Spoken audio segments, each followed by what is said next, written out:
Oh, 33 left.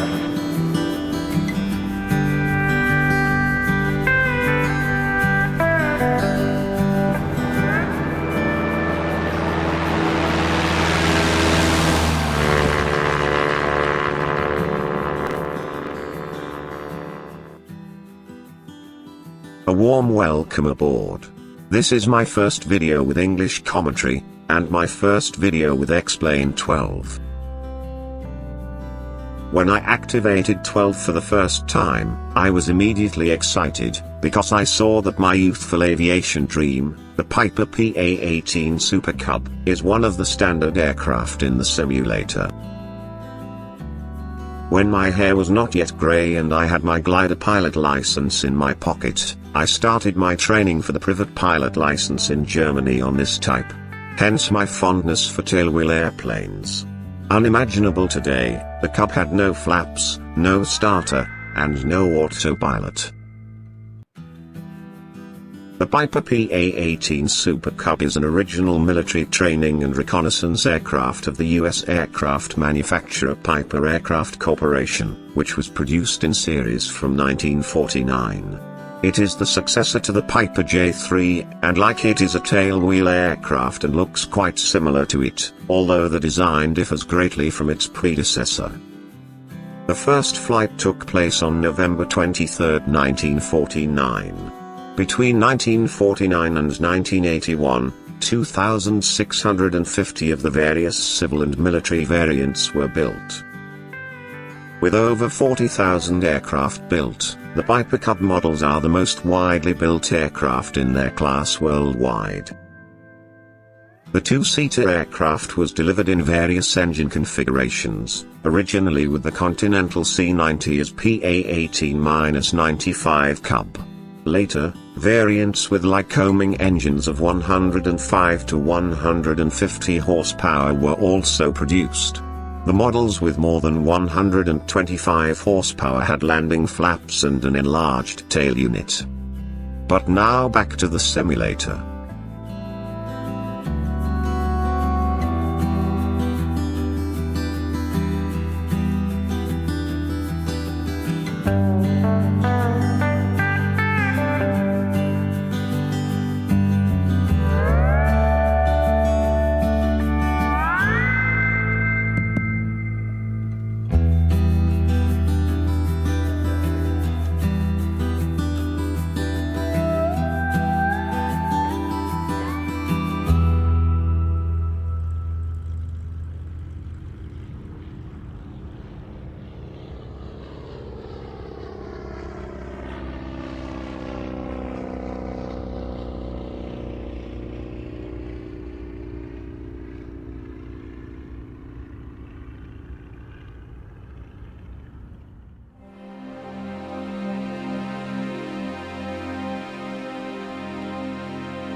My following flight takes place in Canada. More precisely, in the province of British Columbia. The province, with its capital Victoria, is located between the coast of the Pacific Ocean and the Rocky Mountains. To the northwest, it borders the U.S. state of Alaska, and to the north, the Canadian territories of Yukon and Northwest. To the east is the province of Alberta, and to the south are the U.S. states of Washington, Idaho, and Montana. My flight starts at Bella Coola Airport. It is located about 2 kilometers northwest of the town of the same name on Campbell Island. This airport is considered a stopover for small planes flying from Seattle, Washington to Alaska and provides a rest and refueling point for many pilots. Pacific Coastal Airlines, a Canadian regional airline providing scheduled, charter and cargo services to destinations in British Columbia, operates here 6 days a week with a Beechcraft 1900. Somewhat out of place are the two parked Dornier Do 328 on the apron. Air Alps from Austria has not been active for a long time. Or were they sold to Canada? No matter. CBBC, which is the FAA identifier for Bella has an elevation of 141 feet and an asphalt runway 1331 1,127 meters long and 23 meters wide.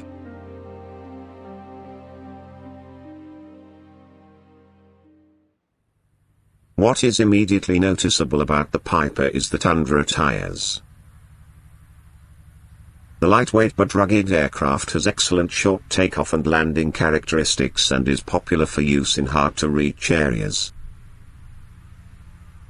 As a poor men's helicopter, it is very common in Alaska.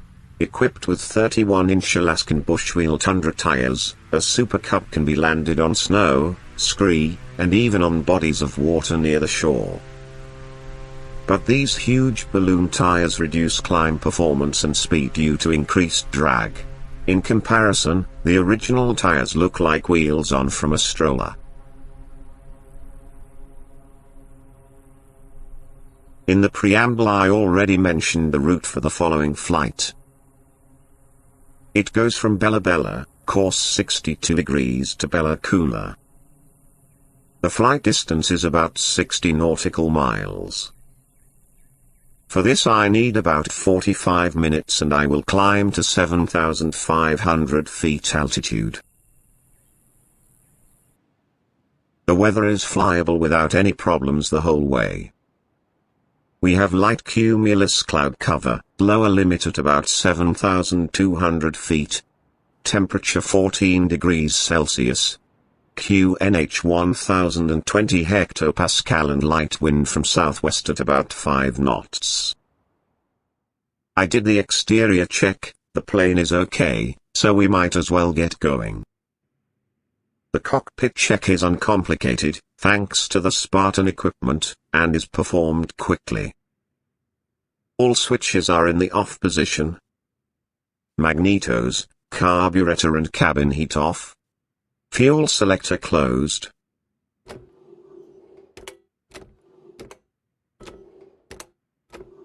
Flaps retracted. Trim neutral. Mixture cut off. Throttle closed. Parking brake set. Instruments are undamaged and okay. Fuel selector valve left tank. Master switch on. Avionics switch on. And rotating beacon on. Now mixture full rich and throttle open a little. On the first start of the day prime 3 times.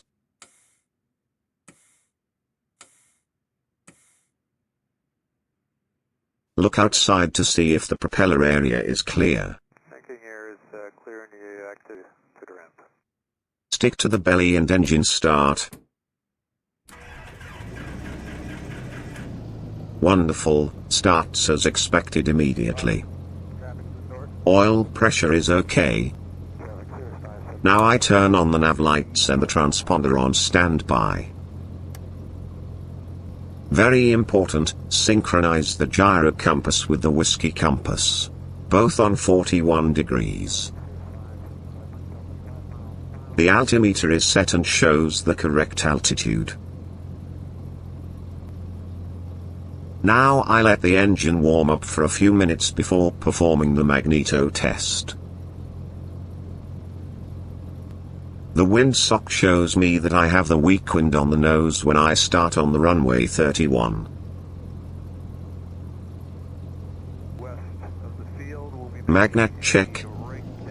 Stick to the belly, and engine speed to 1800 RPM. I activate the carburetor preheat and check to see if the RPM drops. It does, so carburetor heat off again. Now the magnet check. RPM drop here max 100 RPM.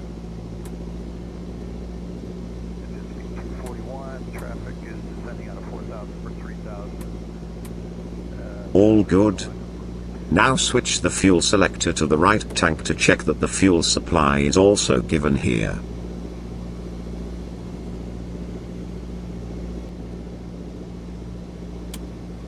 Taxi light on. Parking brake released. Left is clear. Right is clear. Let's go.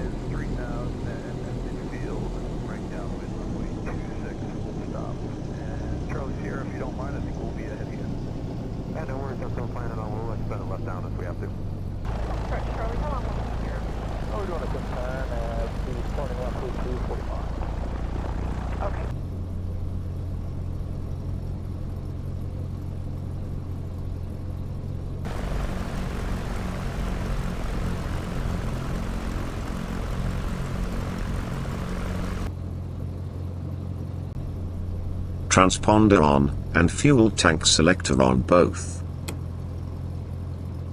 Traffic, Piper Cub taking runway 31, departure to the east-northeast, climbing to 7,500 feet. Traffic is informed and I taxi onto the runway.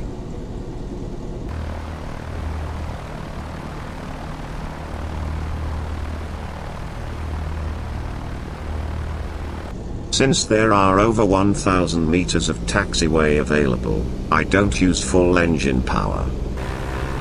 At about 40 knots, I let the tail come up, and build speed so I don't mess around in the stall area. At about 60 knots I take off, and the adventure can begin.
Traffic, Piper Cub, passing 1,500 feet, climbing to 7,500 feet, departing to the east. Bye-bye.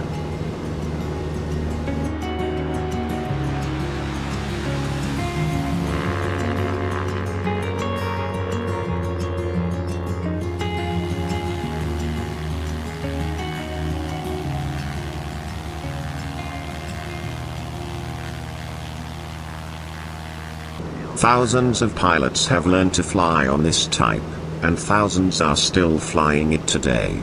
The Cub is the classic among light aircraft, and it would not be so if it did not have outstanding qualities.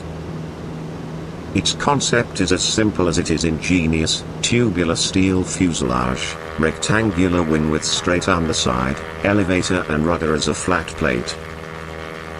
The whole largely covered, designed as a high wing with tail wheel landing gear and powered by Continental or Lycoming Boxer engines. Whether private pilot or flight instructor, passenger or student, 2 seats are enough. Nor does it need a self-supporting wing. A braced one is lighter, easier to manufacture, and the drag disadvantage negligible in the Cub's speed range. The chassis, a simple tubular steel composite, as already used on Bucker, suspension by telescopic strut with rubber cables. These are timeless qualities to which the Cub owes its classic status. It is robust, easy to fly, good-natured, easy to maintain, inexpensive to maintain and operate, and universally applicable. Whether on skis or floats, for banner or glider towing, as a training or touring aircraft, in the wilderness or in the mountains. Those who fly Cub belong to a worldwide community, united by enthusiasm for an aircraft that enjoys enormous popularity. Like Hans Klem's light aircraft in Germany, the Piper Classic embodies internationally the idea of simple, inexpensive flying for everyone. It is not individual outstanding features that make it so appealing. As with the VW Beetle, it is the totality of the qualities modestly demonstrated over many decades. This is what we call character.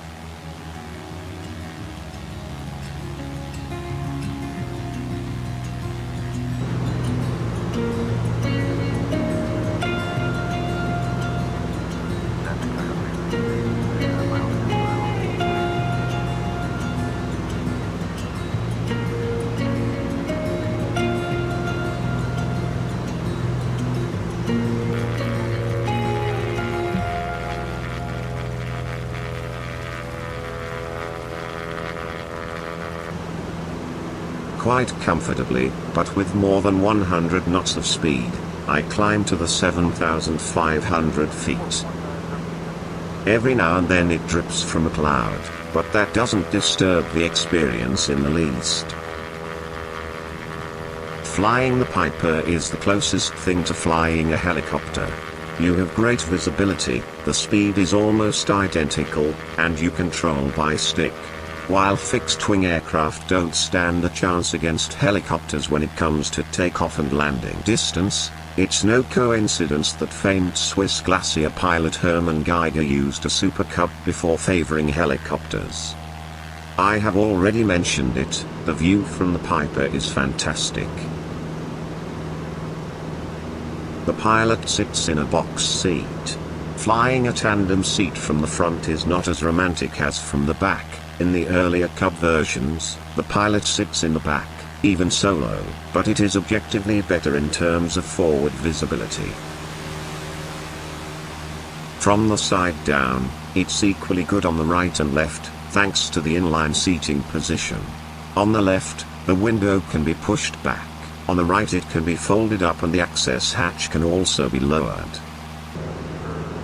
Especially the cockpits of the military versions PA-19 and the predecessor ELF-4 create a wonderfully airy flight feeling due to their long glazing. I accumulated many flying hours with a professional aerial photographer who was convinced by the Cub and wanted to give up his profession when the Piper was no longer available. Now I'll take a break, shorten the video by a few minutes, and report back when I reach 7,000 feet.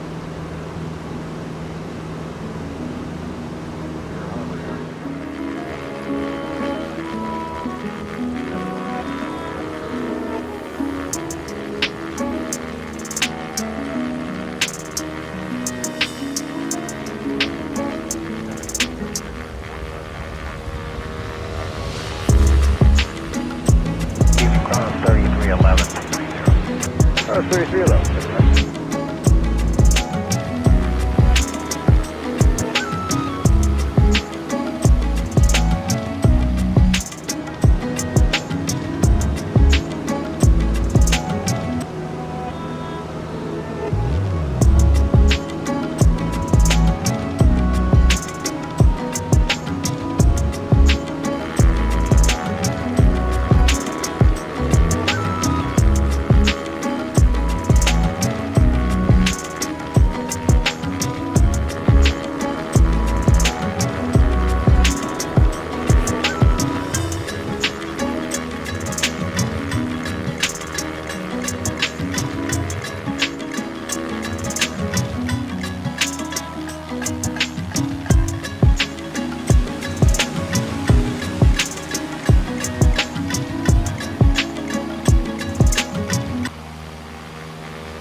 Current 019er, got our 7128.75. 128.75 to the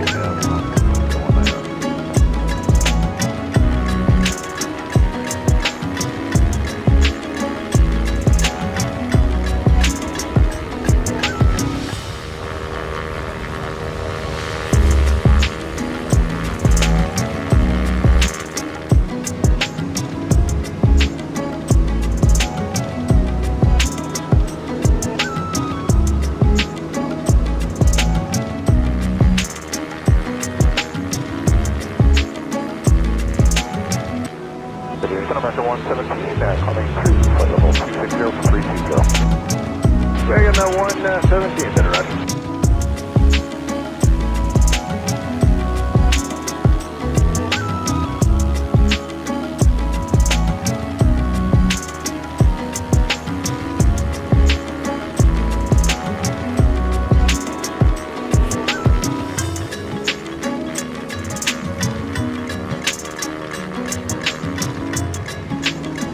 American 117, if the ride stays in, like put a request in for 380.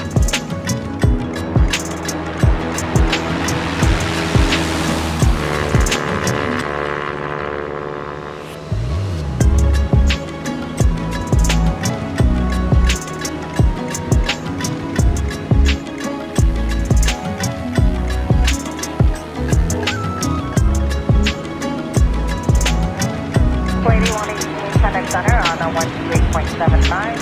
275, 280, 118, have a good night, bye-bye.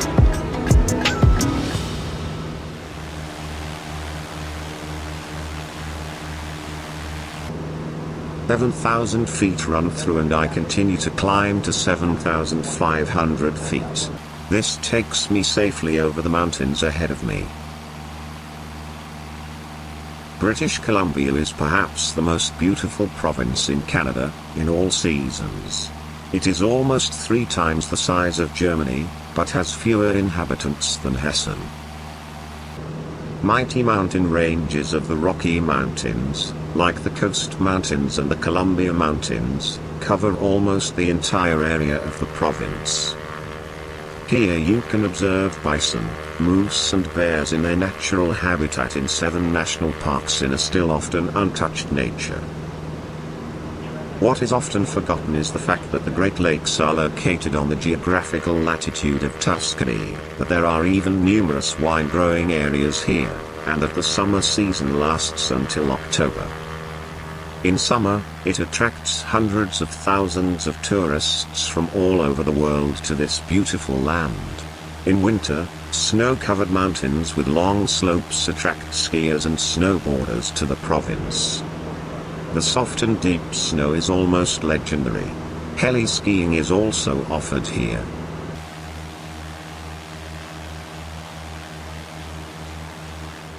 In order not to make the video too long, I shorten the flight and get back in during the descent to Bella Coola.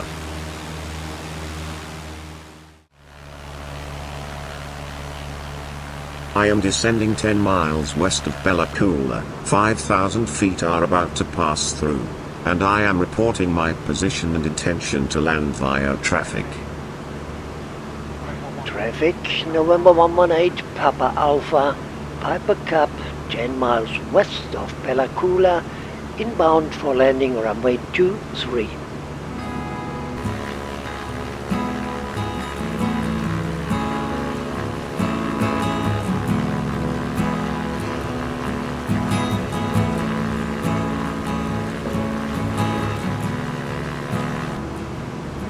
The mouth of the Bella Coola River comes into view.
Bella Coola is a settlement at the mouth of the Bella Coola River in the North Bentwick arm of the Burke Channel and the main town of the Central Coast Regional District.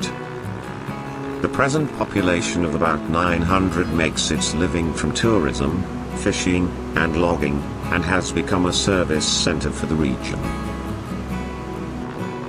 The port of Bella Coola is the entrance to the 64,000 square kilometers Great Bear Rainforest and the only port between Vancouver and Prince Rupert that provides road access to BC's interior. The beautiful spot captivates with a fantastic forest and fjord landscape, and with a little luck you can also observe grizzly bears here. East of Bella Coola is the Snootley Creek Regional Park, which borders Walker Island Park on Highway 20 and offers visitors the opportunity to hike on nature trails through an ancient cedar forest.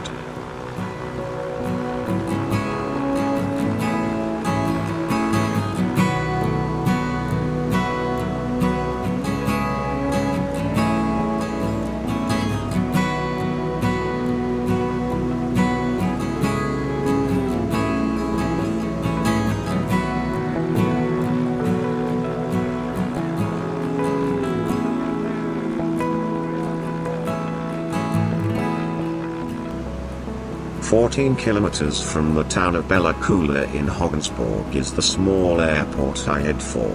It has a 1,280 meter long asphalt runway. In the light haze you can already see the runway.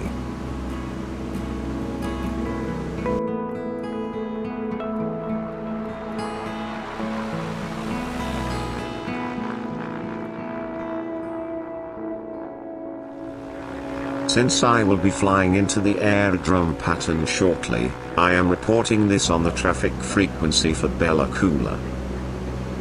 Traffic, November 118 Papa Alpha Piper Super Cub is on left downwind for landing runway 23.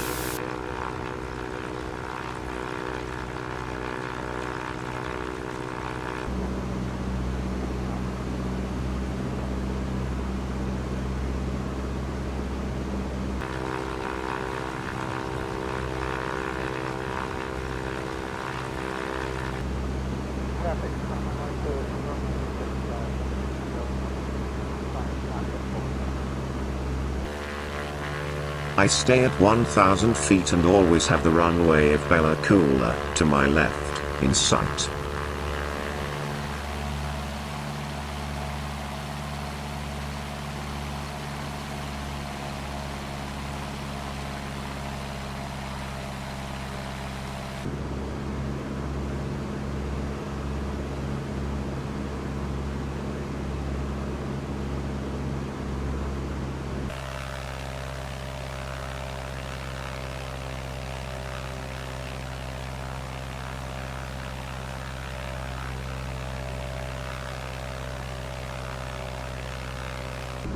I'm a beam of threshold runway 23, reduce speed to 80 knots, and extend flaps one step.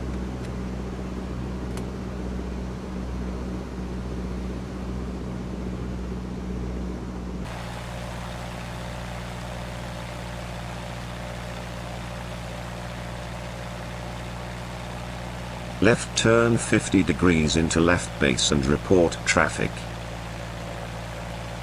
Traffic, Piper Super Cub is on left base, runway 23.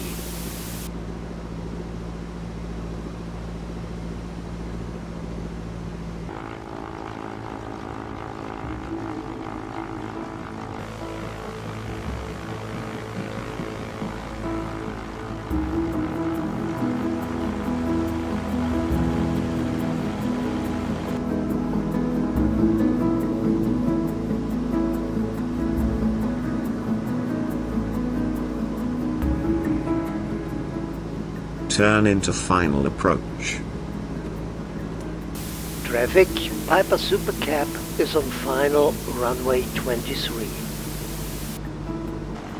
Flaps fully extended and speed reduced to about 70 knots.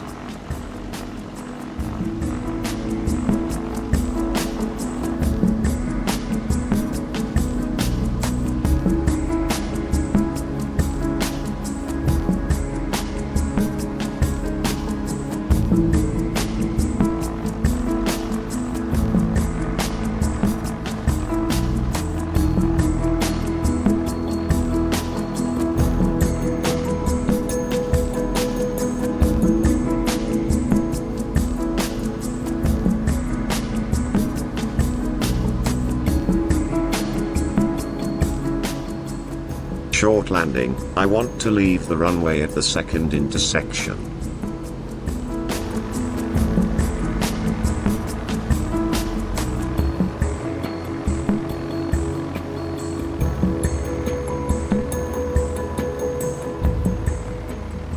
Let it float out in the ground cushion, then stick to the belly, so the Cub can be controlled better.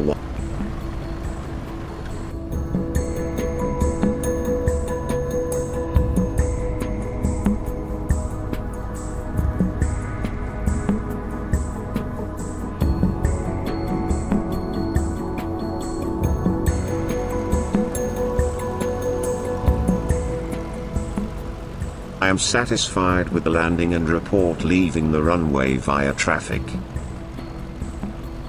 Traffic, Piper Super Cub, runway vacated.